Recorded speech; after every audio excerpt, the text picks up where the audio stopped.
Now, the first thing that comes to our mind is that why do we need to actually study kinematics? What is the purpose? So we will take few examples from real world, real life applications, and then we will see that why it becomes important to study kinematics. So in the picture you can see, right, there are two images. So we can easily guess this, that these are the images of an excavator, correct? Now if you observe this excavator carefully, right, this excavator, it is composed of several elements, right?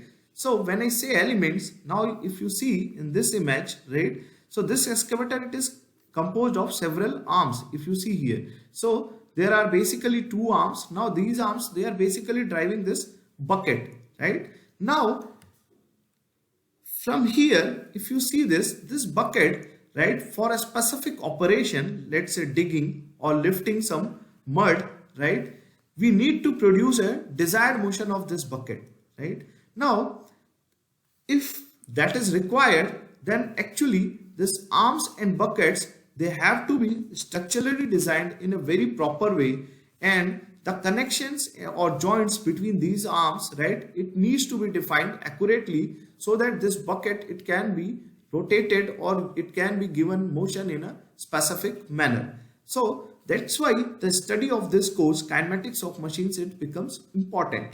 Now let us move to another example.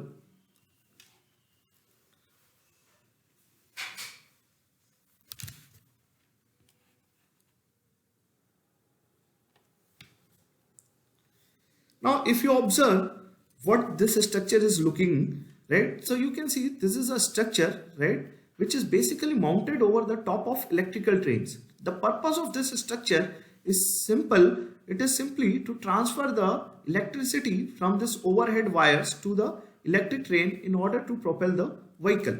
Now let us see what this structure is exactly called, right?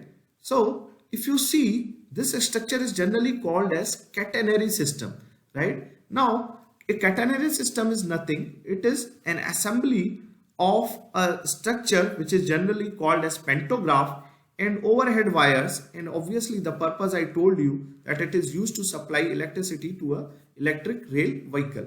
Now if you see this, that the head of this pantograph, if you go to this next image, you can observe the head of this pantograph, it is moving in a specific fashion. That means it is simply moving along a vertical axis, if you observe carefully, right? Now this vertical movement, it actually helps us to turn on or cut off the electric supply. So such a structural design, it requires an in-depth study of the subject of kinematics of machines. Now let us see another example. So what you see here, so this thing we observe in our day-to-day life, right? When we leave for our, let's say, offices or universities, right? Then we simply observe, right, this wiper mechanism in cars or buses, right? So let us see this. So if you see this second image, second animation basically, so you can see here that these two wipers, they basically move in a oscillating fashion, right? Now generally the structure of a wiper is something like this, that there is actually an electric motor, and this electric motor, it drives a set of rigid bodies, right? So you can see there are several like connections here, right? Now this electric motor is driving those connections, and finally that motion is being transferred to the wipers, which are going to oscillate, right?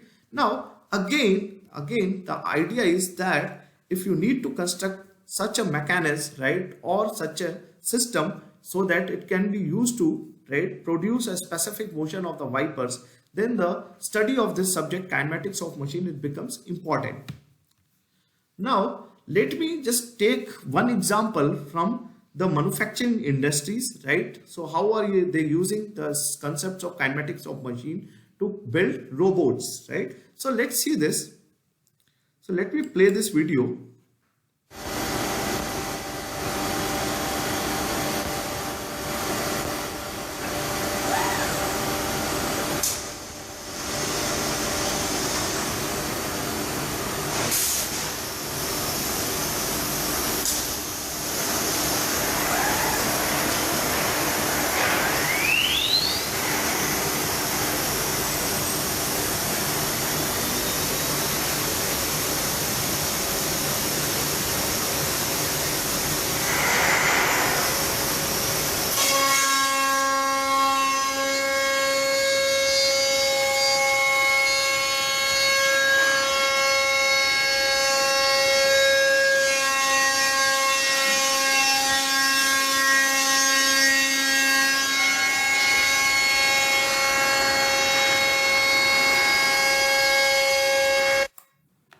Now, what you see here is basically a KUKA robot which is performing a cutting operation for woods. Now you can observe here that this robot, it can actually perform the cutting operation with a greater precision and accuracy, and that too at different angles and orientations, right?